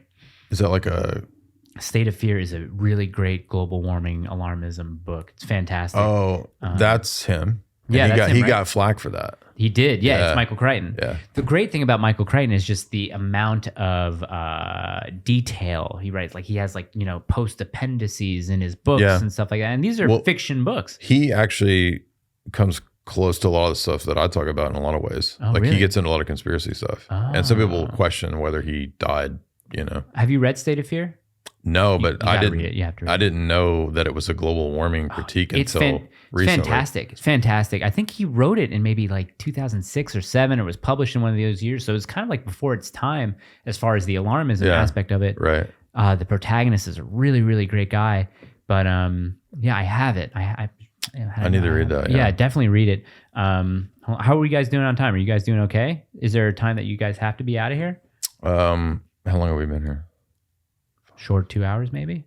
I can go a little longer. Can we pause right now so I could pee again? Yeah, because the great thing about this is they won't know. This is the one I got right. Oh, part 2. I couldn't remember what you had. Part 2. Okay.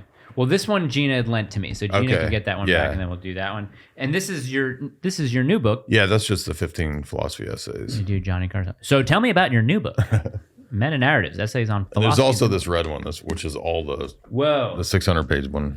This is a cool cover. Is that Steven Crowder? That's me. Is that you? It's a takeoff on Kurt Russell in Escape from. No, the other one.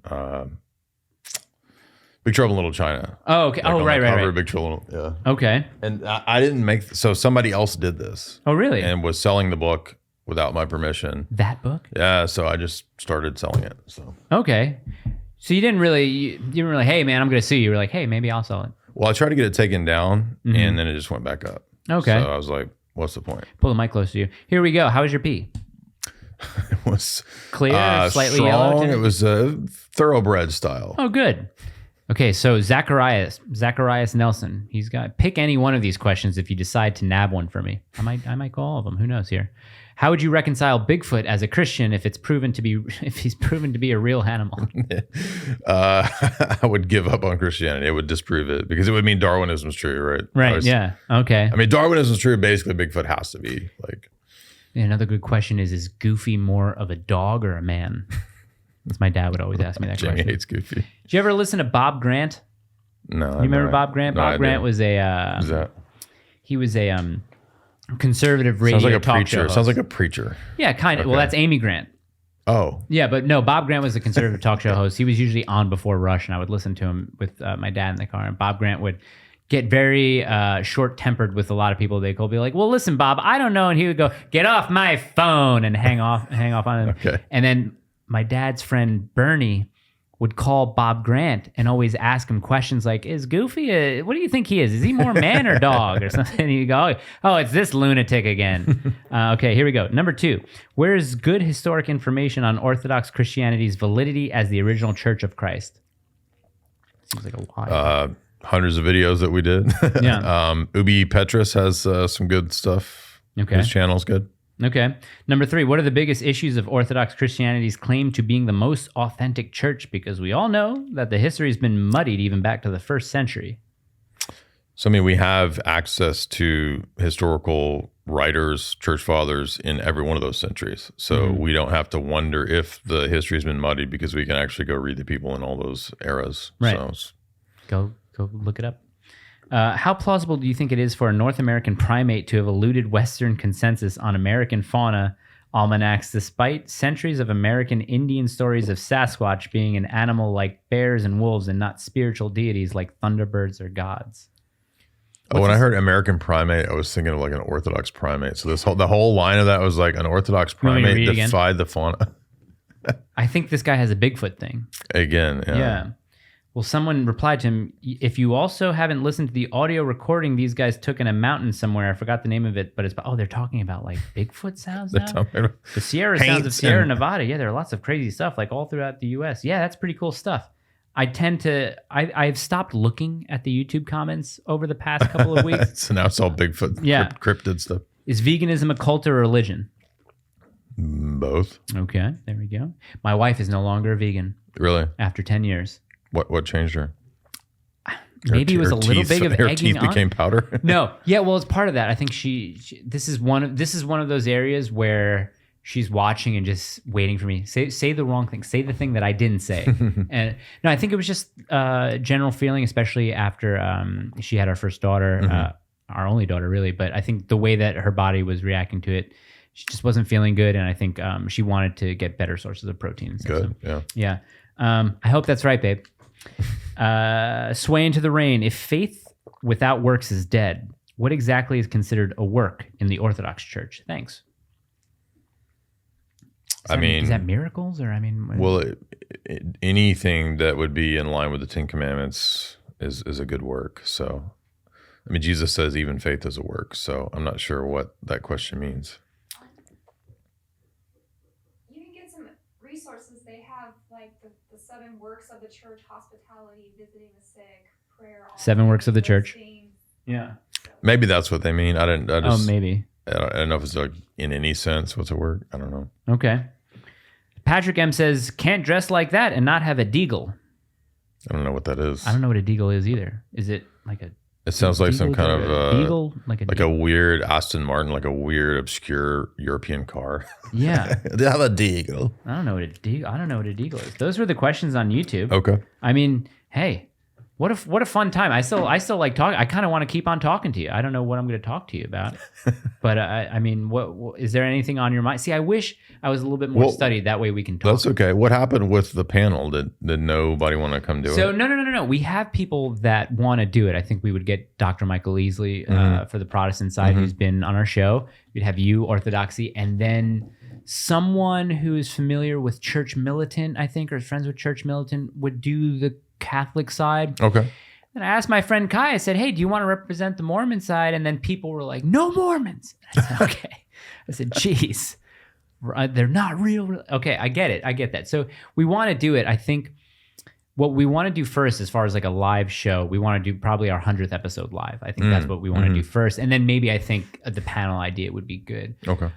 Just because I think that's one, since we started this channel and since I started talking about religious journey, and Gina has been talking about, her conversion from a sort of agnostic sort of lifestyle to more of a Christian one, the big discussion in the comments or just DMs to us has been about people's faith, whether it be Catholics or Orthodox. So I think putting a panel together would be a pretty, because I mean, Protestants seem nice. They seem genuine. They seem to have a really, a lot of people would disagree, but they seem to have a really good hold on biblical teachings and literature.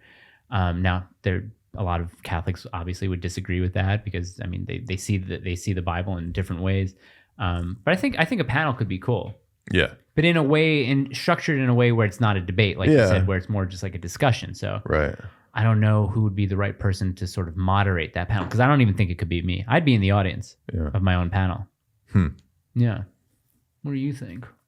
Get a good Salafi or jihadi to moderate. I'm joking. Oh yeah. An imam.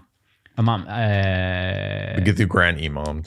I like, dude, if it was one language, I'd learn Arabic. I'd learn Arabic, Russian, German, and Japanese. I think those 4 would be kind of cool. Alhamdulillah, alhamdulillah, alhamdulillah. I love doing that, man. I don't know, it's probably very disrespectful, but I still do it anyway. Because when they say, when you hear imams talking about Allah or the prophet, they always have to attach the prophet, God bless his name, or bless his name, or something like that. Peace be upon him. Right, peace. You have to say it. If you don't say it, it's haram. But I don't know. Where else? Well, movies. We talk about movies. See, the problem is if I start talking about movies, I don't stop. I've mentioned Arrival a couple times. Did you ever do an analysis of Arrival? Yeah. What was your point of view on it? I dressed up like George Tsoukalos when I did it. I had a George Tsoukalos, the guy from Ancient Aliens. Oh, really? Yeah, I didn't like Arrival. I thought it was just a promotion of the fact that we need global government to fight ourselves, right? Okay. Humans are the problem. I understood that part of it. My take on it was that it was a big anti-abortion movie. I think last time you mentioned that, and I had never thought about that. Yeah. Okay. Well, knowing what you know, if you're going to lose a kid, what do? You wouldn't. Well, there's no abortion that takes place, but would you have the child or not? And still having that child is an interesting choice that she makes. But then I even said it when I was talking to a buddy about it. I was like, yeah, and then it takes this sort of weird one world government at the end of it. The coming together of a bunch of people. And when I listened to Ted Chiang, who wrote the original short story, he had something to say about global warming and stuff, how we treat the planet. Right. I was like, oh, man, I remember reading that. Yeah. Have you read that book, the short stories? No, I just mean reading that when I did the video when it came out, that was his take on it, that it had to relate to the environment. But that's a common theme in a lot of sci-fi. You go all the way back to like Day the Earth Stood Still, right? Like the Keanu one? Either one. Yeah. But that one's special because it's so I bad. I came here to tell you guys that you're killing the planet. Yeah. You have to have a world government, right, to save us from and he's a Christ figure too, because he's a carpenter from transcendent realms. Haven't you guys realized that it doesn't really work out here when you try to do that? Yeah. Nobody wants that. Don't do it. Road to Perdition. Seen that movie? You like that movie? I did not. You did not like it? No. I always thought it was Steven Spielberg until the last time I watched it, where I saw it directed by Sam Mendes, and I went, You know what? I thought it was too. Right. Yeah. It's Tom Hanks. Yeah, and you think, Paul Newman. I like that because it was in one of the earliest episodes that we did, I posited the question, can an evil man be redeemed in a last act of sacrifice and kindness? Like the kind of thing, can the thief on the cross yeah. Because in that movie, Tom Hanks is a gangster. He's muscles for, a mob family. And son witnesses a hit, and he has to, save his son because his wife and other son are murdered. And Paul Newman and Tom Hanks are having this discussion mid-movie. They sort of have this meeting where they're able to talk to each other without killing each other. But Paul Newman essentially says to Tom Hanks, he says, none of us are there's not an innocent man in this room right here. None of us will get the chance to see heaven. And then Tom Hanks's character says, well, Michael can. Like Michael can still do that if we are able to keep him innocent. So I thought that was an interesting question. Like, can evil people be redeemed? with one final act.